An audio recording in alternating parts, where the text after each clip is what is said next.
समंदर में जला अमेरिका का महाबली। मिडिल ईस्ट जंग में अमेरिका पर दबाव। थक गए सैनिक, परेशानी में ट्रंप। मिडिल ईस्ट में तैनात अमेरिका का सबसे ताकतवर aircraft carrier USS Gerald R Ford अब खुद संकट में घिर गया है। कभी समुद्री दैत्य कहे जाने वाले इस जहाज पर लगी आग ने अमेरिकी ताकत की असली हालत उजागर कर दी है। पिछले हफ्ते जहाज के लॉन्ड्री सेक्शन में लगी आग को बुझाने में 30 घंटे से ज्यादा का समय लग गया। आग पर तो काबू पा लिया गया, लेकिन इसके बाद जो हालात बने उसने इस महाबली की कमजोरियां सामने ला दी। 30 घंटे तक चलता रहा सुपर कैरियर। 600 सैनिक बेघर, फर्श पर सोने को मजबूर। आग के बाद 600 से ज्यादा अमेरिकी सैनिकों के बिस्तर जल गए। हालत यह है कि अमेरिकी सैनिक फर्श और टेबल पर सोने को मजबूर हैं। धुएं की वजह से कई सैनिकों को सांस लेने में परेशानी हो रही है, जबकि कुछ सैनिकों के घायल होने की भी खबर है। तबाह हुआ जहाज का लॉन्ड्री सिस्टम। न कपड़े धुल रहे, न टॉयलेट चल रहे।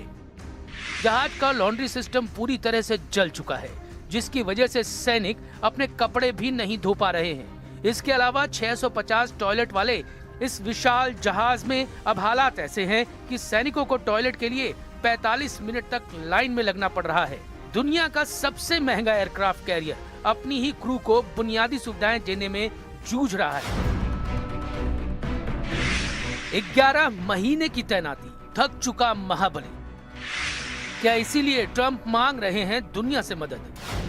करीब 4500 सैनिकों और फाइटर पायलट्स के साथ ये जहाज पिछले 11 महीनों से लगातार मिशन पर तैनात है। माना जा रहा है कि इतनी लंबी तैनाती से जहाज और उसके क्रू दोनों पर भारी दबाव पड़ता है, जिससे उनकी क्षमता और कार्यक्षमता प्रभावित होती है। इस यूएसएस फोर्ड को पहले वेनेजुएला मिशन में लगाया गया था और अब इसे ईरान के खिलाफ चल रहे जंग में उतारा गया है। अमेरिकी राष्ट्रपति डोनाल्ड ट्रंप अब खुले तौर पर दुनिया के देशों से सहयोग की अपील कर रहे हैं। मिडिल ईस्ट में बढ़ते तनाव और जमीनी हालात को देखते हुए ऐसा माना जा रहा है कि अमेरिका को अब अपने सहयोगियों की जरूरत पहले से ज्यादा महसूस हो रही है। ताकतवर दिखता अमेरिका अंदर से कमजोर। ऊपर से ताकत का प्रदर्शन करने वाला अमेरिका अंदर से कई चुनौतियों से जूझता दिख रहा है। यूएसएस गेराल्ड फोर्ड की ये तस्वीरें साफ इशारा कर रही हैं कि लंबी जंग सिर्फ दुश्मन को नहीं बल्कि खुद की ताकत को भी कमजोर कर देती है। दुनिया भर के देश धीरे धीरे अमेरिका के खेमे से सरकने लगे हैं। ऐसे में मिडिल ईस्ट में जंग को मंजिल तक पहुंचाने का दावा करने वाले ट्रंप को पहले अपनी चुनौतियों से निपटना होगा, नहीं तो इस युद्ध में उनके लिए टिका रहना बेहद मुश्किल हो जाएगा।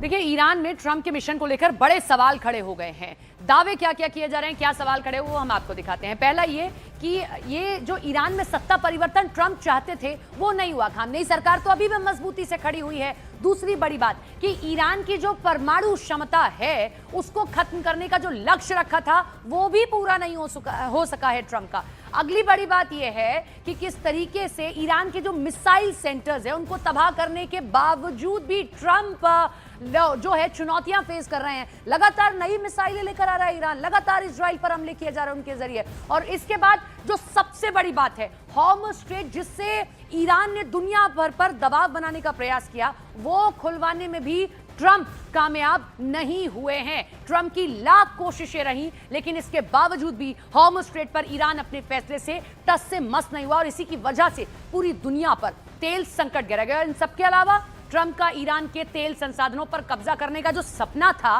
वो भी सपना ही रह गया है। कुल मिलाकर अभी तक ईरान में ट्रंप का मिशन इम्पॉसिबल ही दिखाई दे रहा है।